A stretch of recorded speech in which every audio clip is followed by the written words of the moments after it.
வேந்தரின் ஒரு நாள் ஒரு பொழுது இரவு செய்திகளுக்காக ஷமீனா. முதலில் தலைப்புச் செய்திகள். 20ஆம் தேதி முதல் மேட்டூர் அணையிலிருந்து தண்ணீர் திறப்பு, முதல்வர் ஜெயலலிதா உத்தரவு.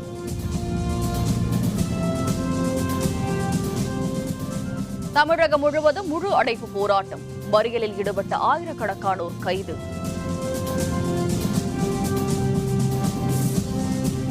காவிரி விவகாரத்தை முதல்வர் திறமையாக கையாள்கிறார், மத்திய இணையமைச்சர் பொன் ராதாகிருஷ்ணன் பாராட்டு.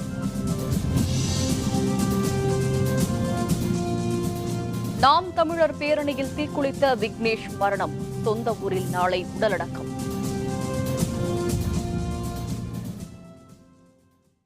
காவிரி பாசன விவசாயிகள் சம்பா சாகுபடி மேற்கொள்வதற்காக மேட்டூர் அணையிலிருந்து வரும் 20ஆம் தேதி முதல் தண்ணீரை திறக்க முதல்வர் ஜெயலலிதா உத்தரவிட்டுள்ளார். இது தொடர்பாக அறிவிப்பை முதல்வர் ஜெயலலிதா வெளியிட்டுள்ளார்.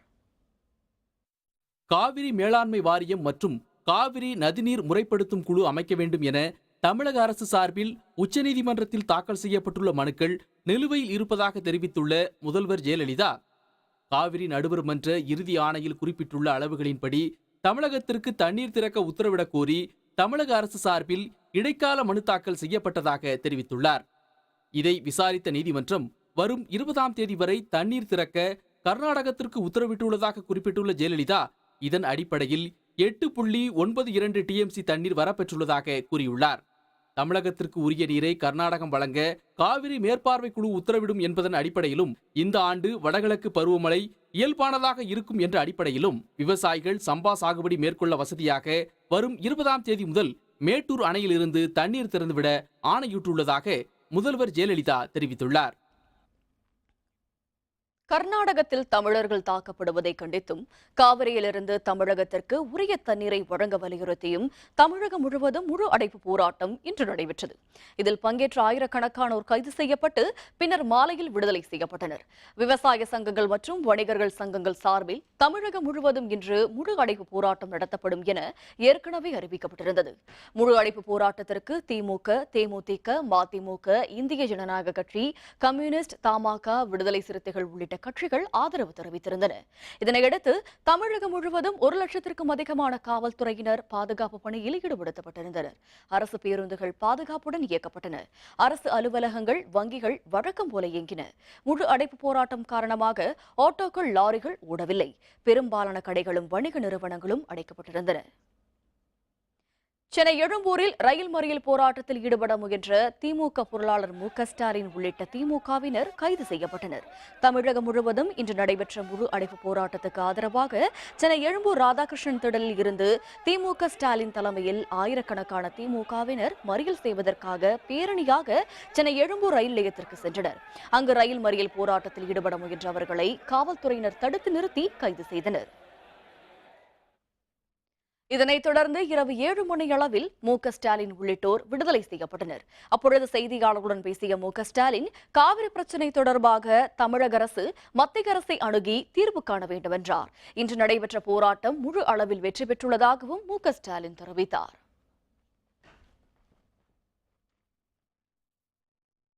கர்நாடகத்துக்கு கண்டனம் தெரிவித்து திருச்சியில் ரயில் மறியல் போராட்டத்தில் ஈடுபட முயன்ற மதிமுக பொதுச் செயலர் வைகோ உள்ளிட்ட ஏராளமானோர் கைது செய்யப்பட்டனர்.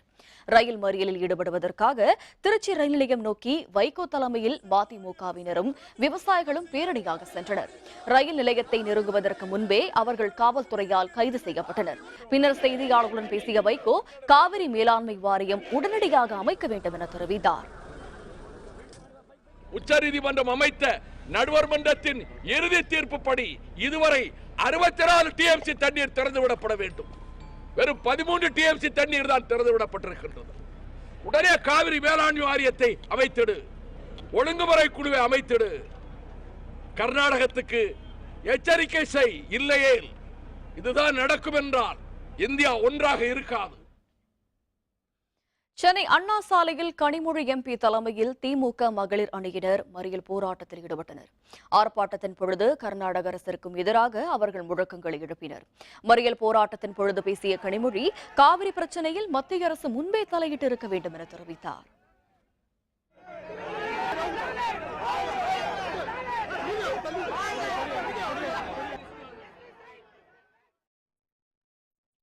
கர்நாடக அரசை கண்டித்து தேமுதிக சார்பில் சென்னையில் இன்று உண்ணாவிரத போராட்டம் நடைபெற்றது.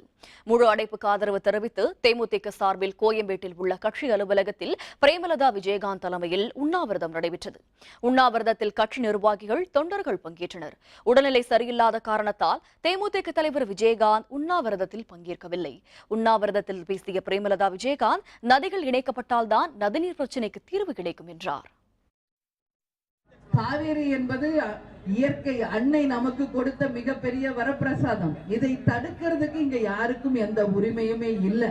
இதுதான் தொடர்ந்து கேப்டன் அவர்கள் சொல்லிக்கிட்டு இருக்கிறது. என்றைக்கு நதிகள் இணைக்கப்படுகிறதோ அப்பொழுதுதான் இந்த பிரச்சனைக்கு முழுமையாக ஒரு தீர்வு வரும் அப்படிங்கறத வலியுறுத்தி முதல்ல என்றையிலிருந்தோ சொல்றது நம்ம கேப்டன் அவர்களும் நமது தேசிய முற்போக்கு திராவிட கழகம் தான்.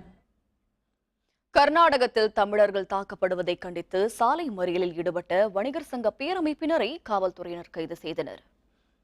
சென்னை அசோக் நகரில் நடைபெற்ற இந்த சாலை மறியலில் திரைப்பட இயக்குநர் தங்கர் பச்சான், வணிகர் சங்க பேரமைப்பு தலைவர் விக்ரமராஜா உள்ளிட்ட பலர் பங்கேற்றனர். கர்நாடக அரசிற்கு எதிராகவும் மத்திய அரசு இந்த பிரச்சனையில் தலையிடாததை கண்டித்தும் முழக்கங்கள் எழுப்பப்பட்டன. பின்னர் செய்தியாளர்களுடன் பேசிய விக்ரமராஜா, விவசாயிகளுக்கு ஆதரவாக தமிழகம் முழுவதும் சுமார் 21 லட்சம் கடைகள் அடைக்கப்பட்டதாக குறிப்பிட்டார். இதனைத் தொடர்ந்து சாலை மறியலில் ஈடுபட்ட அனைவரையும் காவல்துறையினர் கைது செய்தனர். இன்று ஒரு நாள் மட்டும் ஏறக்குறைய 21 லட்சம் கடைகள் அடைக்கப்பட்டிருக்கிறது. இதனுடைய பாதிப்பு என்பது 15,000 கோடி வியாபாரம் இன்று ஸ்தம்பித்திருக்கிறது. அதே போன்று தமிழகத்தில் சென்று வணிகம் செய்தவர்கள் பல ஆயிரம் கோடிகளை இழந்திருக்கிறார்கள். பாதிக்கப்பட்டவர்களை உடனடியாக அழைத்து கர்நாடக அரசு பாதிக்கப்பட்டவர்களுக்கு முழு தொகையும் இழப்பீடு தொகையை வழங்க வேண்டும் என்பதை எங்களுடைய கோரிக்கையாக வலியுறுத்துகிறோம். காவிரி விவகாரத்தில் தற்பொழுது நிலவும் சூழ்நிலையை தமிழக முதல்வர் ஜெயலலிதா திறமையாக கையாள்கிறார் என மத்திய இணையமைச்சர் பொன் ராதாகிருஷ்ணன் தெரிவித்துள்ளார். சென்னை தலைமைச் செயலகத்தில் தமிழக முதல்வர் ஜெயலலிதாவை மத்திய சாலை போக்குவரத்து மற்றும் நெடுஞ்சாலைத்துறை அமைச்சர் பொன் ராதாகிருஷ்ணன் சந்தித்து பேசினார். பின்னர் செய்தியாளர்களுடன் பேசிய அவர், காவிரி விவகாரத்தை தமிழக முதல்வர் ஜெயலலிதா திறமையாகவும் அதே சமயம் பொறுமையாகவும் கையாள்கிறார் என தெரிவித்தார். இணையம் பகுதியில் துறைமுகம் அமைப்பதற்கான ஆய்வுப் பணிகளுக்கு தமிழக அரசு ஒத்துழைப்பு அளிக்க வேண்டும் என முதல்வரிடம் தாம் கேட்டுக் கொண்டதாகவும் கூறினார். இதற்கு தமிழக அரசு ஒத்துழைப்பு அளிக்கும் என முதல்வர் உறுதியளித்ததாகவும் பொன் ராதாகிருஷ்ணன் தெரிவித்தார். குளச்சல் துறைமுகத்திற்கான ஆய்வுப் பணிகளை துவக்க தமிழக அரசாங்கத்தினுடைய ஒத்துழைப்பு தர வேண்டும் என்று நாம் கேட்டோம். நிச்சயமாக அதற்கு முழுமையான ஒத்துழைப்பு தருவதாக சொல்லியிருக்கின்றார்கள். காவிரி விஷயத்தில் தமிழக முதல்வர் அவர்கள் மிகச்சிறப்பாக செயல்பட்டிருக்கின்றார்கள். மிக பொறுமையாக கையாண்டிருக்கின்றார்கள். அதற்காக என்னுடைய வாழ்த்துக்களை தெரிவித்தேன். காவிரி விவகாரத்தில் கர்நாடக அரசை கண்டித்து நாம் தமிழர் கட்சியின் சார்பில் சென்னையில் நடத்தப்பட்ட பேரணியில் தீக்குளித்த கட்சி தொண்டர் விக்னேஷ் சிகிச்சை பலனின்றி உயிரிழந்தார். கர்நாடகத்தில் தமிழர்கள் தாக்கப்படுவதை கண்டித்தும் காவிரி விவகாரத்தில் கர்நாடக அரசின் செயல்பாடுகளை கண்டித்தும் நாம் தமிழர் கட்சியின் சார்பில் நேற்று சென்னை எழும்பூர் ராஜரத்தினம் விளையாட்டு அரங்கில் பேரணி தொடங்கியது. புதுப்பேட்டை அருகே பேரணி வந்து கொண்டிருந்த பொழுது கட்சியின் தொண்டர் ஒருவர் திடீரென்று தீக்குளித்தார். அவரை கட்சித் தொண்டர்களும் காவல்துறையினரும் உடனடியாக மீட்டு மருத்துவமனையில் அனுமதித்தனர். தீக்குளித்தவர் நாம் தமிழர் கட்சியின் திருவாரூர் மேற்கு மாவட்ட மாணவர் பேரவைத் தலைவர் விக்னேஷ் என தகவல் வெளியானது. இதனையடுத்து கீழ்ப்பாக்கம் அரசு மருத்துவமனையில் சிகிச்சை பெற்று வந்த விக்னேஷ் சிகிச்சை பலனின்றி இன்று முற்பகல் 11 மணியளவில் உயிரிழந்தார். இதனைத் தொடர்ந்து சென்னை வளசரவாக்கத்தில் உள்ள நாம் தமிழர் கட்சி தலைமை அலுவலகத்தில் விக்னேஷின் உடல் மக்கள் அஞ்சலிக்காக வைக்கப்பட்டது. திரைப்பட இயக்குநர் பாரதி ராஜா உள்ளிட்ட ஏராளமானோர் இறுதி அஞ்சலி ஊர்தியில் அஞ்சலி செலுத்தினர். இரவு 7 மணியளவில் விக்னேஷின் உடல் அவருடைய சொந்த ஊரான மன்னார்குடிக்கு கொண்டு செல்லப்பட்டது. அருணாச்சல பிரதேச முதல்வர் பேமா காண்டு உள்பட 42 எம்எல்ஏக்கள் காங்கிரசிலிருந்து விலகி அருணாச்சல் மக்கள் கட்சியில் இணைந்தனர். அருணாச்சல பிரதேச மாநில சட்டப்பேரவையில் மொத்தம் 60 உறுப்பினர்கள் உள்ளனர். இதில் காங்கிரஸ் எம்எல்ஏக்கள் 46 பேரும் பாரதிய ஜனதா கட்சியைச் சேர்ந்த 11 எம்எல்ஏக்களும் இடம்பெற்றுள்ளனர். இதனிடையே முதல்வர் பேமா காண்டு உள்பட 42 எம்எல்ஏக்கள் காங்கிரசிலிருந்து விலகி அருணாச்சல் மக்கள் கட்சியில் இன்று இணைந்தனர். பெரும்பான்மைக்கு தேவையான 46 எம்எல்ஏக்களில் 45 பேர் அருணாச்சல் மக்கள் கட்சியில் இணைந்ததால் அங்கு அரசியல் நெருக்கடி ஏற்பட்டுள்ளது. காங்கிரஸ் கட்சிக்கு ஆதரவாக ஒரே ஒரு எம்எல்ஏ மட்டும் இருப்பதால் அருணாச்சல பிரதேசத்தில் காங்கிரஸ் ஆட்சி கவிழ்ந்து அரசியலில் நெருக்கடி ஏற்பட்டுள்ளது. சென்னை வங்கக்கடலில் உருவான காற்றழுத்த தாழ்வு நிலை வலுவிழந்துள்ளதாக சென்னை வானிலை ஆய்வு மையம் தெரிவித்துள்ளது. வங்கக்கடலில் ஆந்திர மாநிலத்திற்கு அருகே காற்றழுத்த தாழ்வு நிலை உருவாகியிருந்தது. இதனால் தமிழகம் மற்றும் புதுச்சேரியில் கடந்த சில நாட்களாக மழை பெய்தது. சென்னையில் நேற்று இரவு பலத்த மழை பெய்தது. இதனிடையே காற்றழுத்த தாழ்வு நிலை வலுவிழந்துள்ளதாக சென்னை வானிலை மையம் தெரிவித்துள்ளது. எனினும் வெப்பச்சலனம் காரணமாக தமிழகம் மற்றும் புதுச்சேரியின் ஒரு சில பகுதிகளில் மழை பெய்ய வாய்ப்பிருப்பதாகவும் சென்னை வானிலை ஆய்வு மையம் கூறியுள்ளது. தமிழக காங்கிரஸ் தலைவராக பதவியேற்றார் திருநாவுக்கரசர். காங்கிரஸ் கட்சியினர் வாழ்த்து. விவரம் விளம்பர இடைவேளைக்கு பிறகு.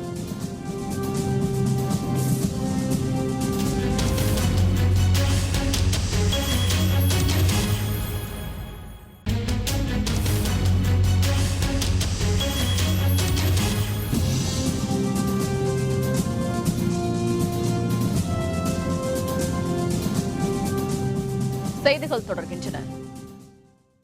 தமிழகத்தில் புதியதாக 5 வட்டங்கள் 4 கோடி ரூபாய் செலவில் உருவாக்கப்படும் என தமிழக முதல்வர் ஜெயலலிதா அறிவித்துள்ளார். கடந்த 5 ஆண்டுகளில் 9 புதிய கூட்டங்களும் 65 புதிய வட்டங்களும் உருவாக்கப்பட்டுள்ளதாக அறிக்கை ஒன்றில் தெரிவித்துள்ள முதல்வர், கடலூர் மாவட்டத்தின் காட்டுமன்னார் கோவிலில் வட்டத்தை பிரித்து ஸ்ரீமுஷ்ணம் என்ற புதிய வட்டம் தொடங்கப்படும் என அறிவித்துள்ளார். இதேபோல் அரியலூர் மாவட்டம் உடையார்பாளையம் வட்டத்தை பிரித்து ஆண்டிமடம் வட்டமும், திருவாரூர் மாவட்டம் நீடாமங்கலம் வட்டத்தை பிரித்து கூத்தாநல்லூர் வட்டமும் உருவாக்கப்படும் என அவர் தெரிவித்துள்ளார். தூத்துக்குடி மாவட்டம் கோவில்பட்டி, ஒட்டப்பிடாரம் வட்டங்களை சீரமைத்து புதிய கயத்தாறு வட்டமும், சிவகங்கையில் திருப்பத்தூர் வட்டத்தை பிரித்து புதிய சிங்கம்புணரி வட்டமும் உருவாக்கப்படும் எனவும் முதல்வர் ஜெயலலிதா கூறியுள்ளார். தமிழக காங்கிரஸ் தலைவராக திருநாவுக்கரசர் இன்று பதவியேற்றுக் கொண்டார். தமிழக காங்கிரஸ் தலைவராக திருநாவுக்கரசர் அண்மையில் நியமிக்கப்பட்டார். இதனையடுத்து தில்லி சென்ற அவர் காங்கிரஸ் தலைவர் சோனியா காந்தி, துணைத் தலைவர் ராகுல் காந்தி ஆகியோரை சந்தித்தார். பின்னர் சென்னை திரும்பிய அவர் சத்தியமூர்த்தி பவனில் நடைபெற்ற விழாவில் தமிழக காங்கிரஸ் தலைவராக திருநாவுக்கரசர் பதவியேற்றார். இந்நிகழ்ச்சியில் முன்னாள் தலைவர் இளங்கோவன், KR ராமசாமி உள்ளிட்டோர் பங்கேற்றனர்.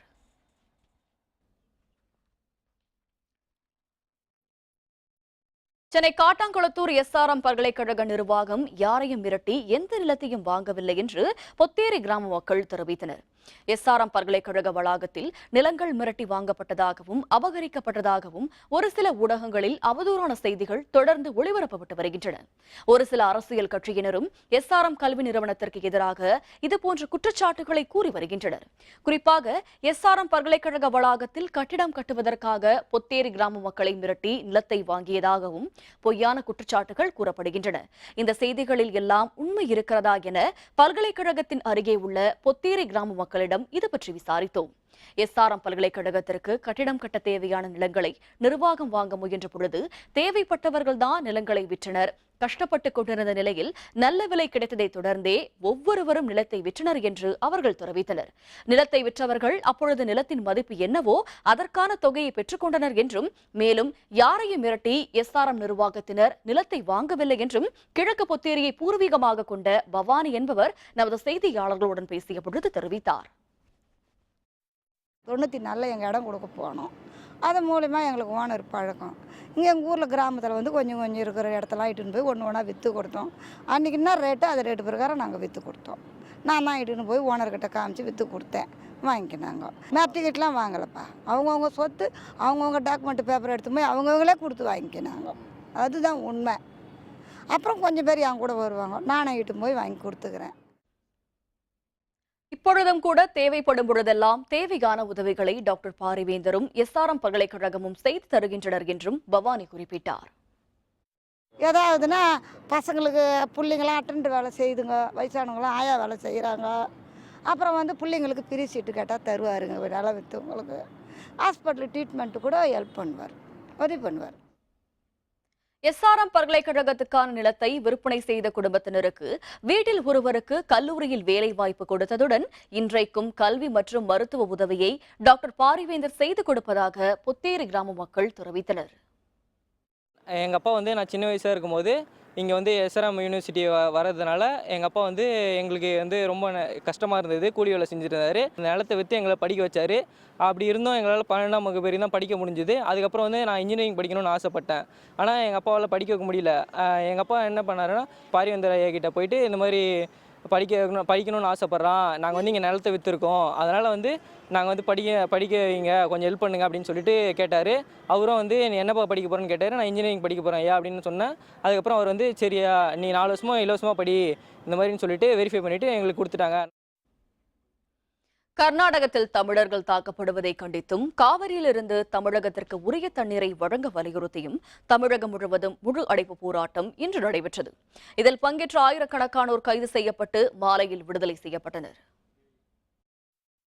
முழு அடைப்பு போராட்டத்தை ஒட்டி ஈரோட்டில் இன்று நடைபெற்ற ரயில் மறியல் போராட்டத்தில் 1000க்கும் அதிகமானோர் கைது செய்யப்பட்டனர்.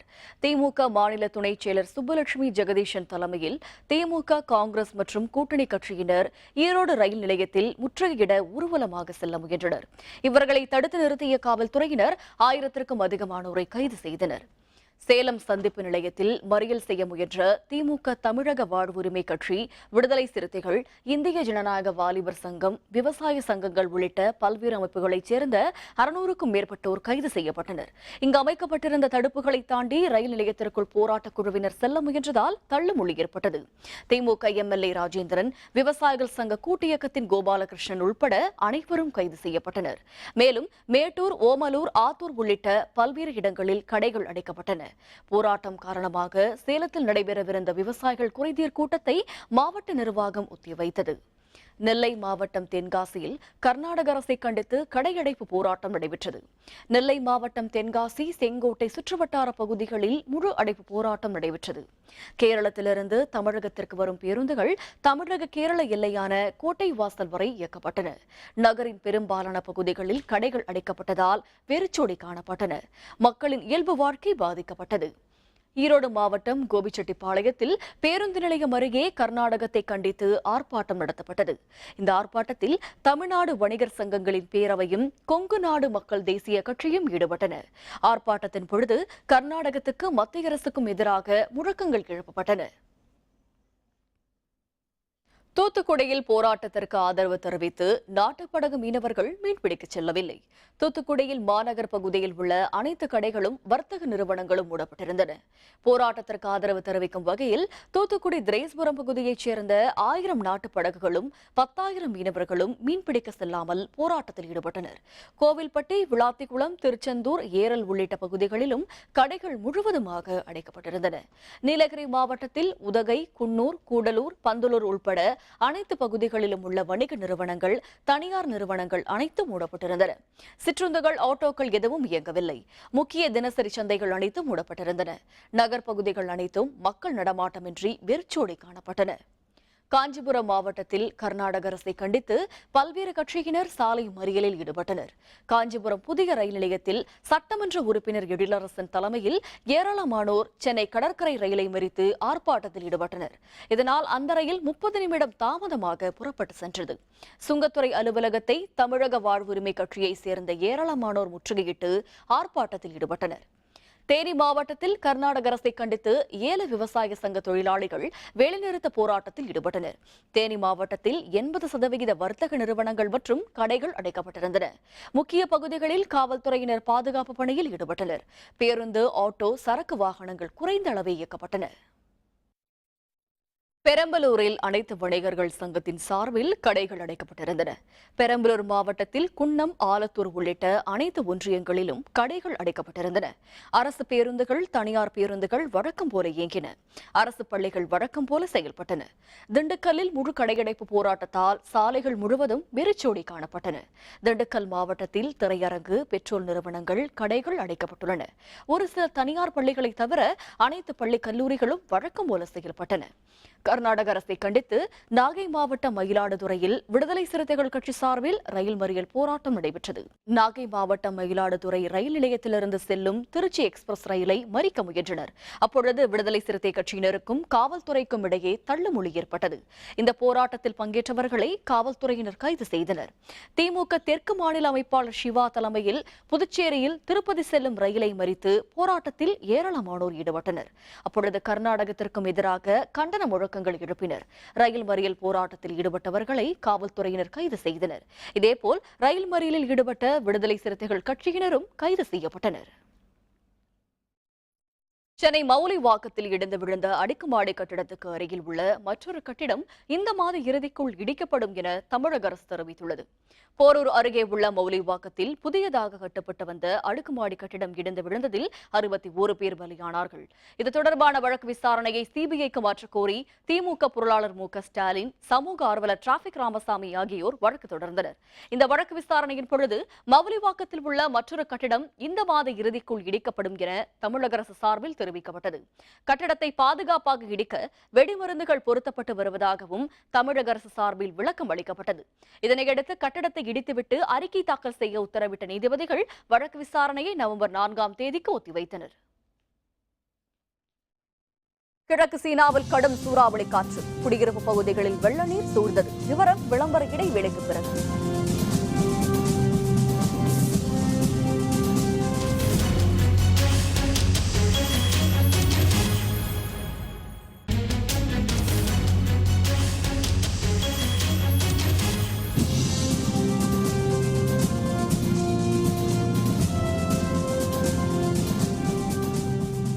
செய்திகள் தொடர்கின்றன. இனி அயலக செய்திகள்.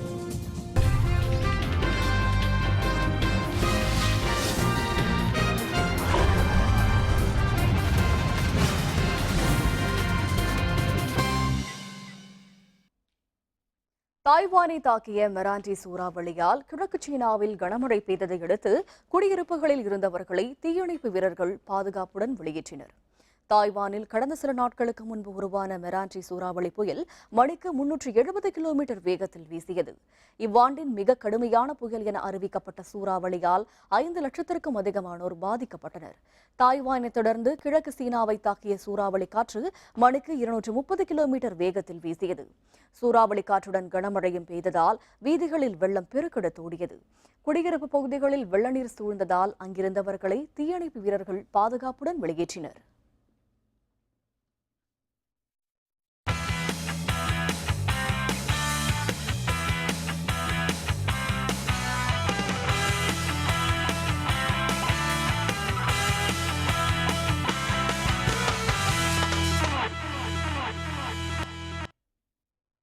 அமெரிக்காவின் கேலக்ஸி கால்பந்து அணியின் 2 வீரர்கள் 8 வயது கொண்ட 30 சிறுவர் சிறுமியருடன் ஆடிய கால்பந்தாட்ட போட்டி அனைவரையும் கவர்ந்தது. அமெரிக்காவின் தலைச்சிறந்த கால்பந்தாட்ட அணிகளில் ஒன்று கேலக்ஸி. இந்த அணியை சேர்ந்த இங்கிலாந்து மற்றும் அயர்லாந்து வீரர்களான ஸ்டீவன் ஜெரால்ட், ராபி கீன் ஆகியோர் 8 வயது கொண்ட 30 சிறுவர் சிறுமியர்களுடன் கால்பந்தாட்ட போட்டியில் மோதினர். முதல் கோலை ஜெரார்ட் போட்ட நிலையில் எதிரணி சார்பில் சிறுமி ஒருவர் கோல் போட்டு சமன் செய்தார். ராபி கீனே மற்றொரு கோல் போட்டு முன்னணி பெற்ற நிலையில் மறுபடியும் அதே சிறுமி ஒரு கோல் போட்டு மீண்டும் சமன் செய்தார். பின்னர் ராபி கீனே மீண்டும் ஒரு கோல் அடிக்க முடிவில் 3-2 என்ற கோல் கணக்கில் கேலக்ஸி இருவர் அணி வெற்றி பெற்றது. இந்த வித்தியாசமான போட்டி பார்வையாளர்களை அனைவரையும் கவர்ந்தது.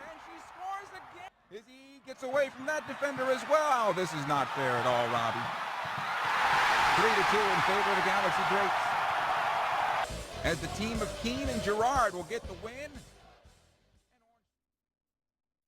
மீண்டும் தலைப்புச் செய்திகள். 20ஆம் தேதி முதல் மேட்டூர் அணையிலிருந்து தண்ணீர் திறப்பு, முதல்வர் ஜெயலலிதா உத்தரவு. தமிழகம் முழுவதும் முழு அடைப்பு போராட்டம், மறியலில் ஈடுபட்ட ஆயிரக்கணக்கானோர் கைது.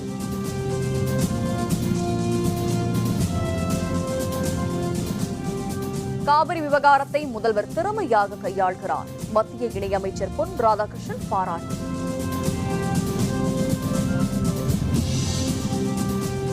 நாம் தமிழர் பேரணியில் தீக்குளித்த விக்னேஷ் மரணம், சொந்த ஊரில் நாளை உடலடக்கம். இத்துடன் வேந்தரின் ஒரு நாள் ஒரு பொழுது இரவு செய்திகள் நிறைவடைந்தன. மீண்டும் இரவு 10 மணிக்கு கண்ணுறங்கும் வேளை இரவு செய்திகளில் சந்திப்போம். வணக்கம்.